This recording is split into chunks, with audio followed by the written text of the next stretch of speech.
Hello and welcome to Last Food and Barbecue. Let's make some Cajun butter beef bites. I saw this recipe on Cafe Delite's page and I'm gonna link to it above and below. Anyway, I'm mixing the seasoning. You can find it in the description box below. And then I've got 5 slices of sirloin that I'm gonna cut into even shaped cubes or strips. Actually, they're about 1/4 inch by 1/4 inch.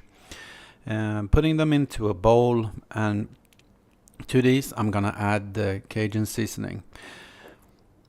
Flipping them around, putting them to the side, and once they had set for about 15 minutes, I melted some ghee, and then I fried about half of them at a time so as not to boil them instead of fry them.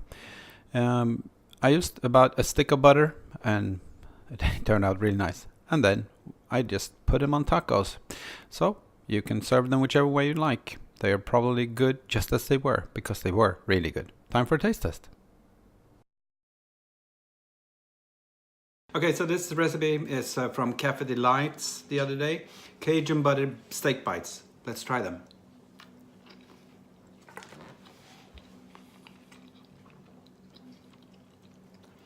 Really, really good. Really good. I'm gonna enjoy this. I hope you check out the video where she makes them. So I'll link that one as well. Thank you for watching. Bye.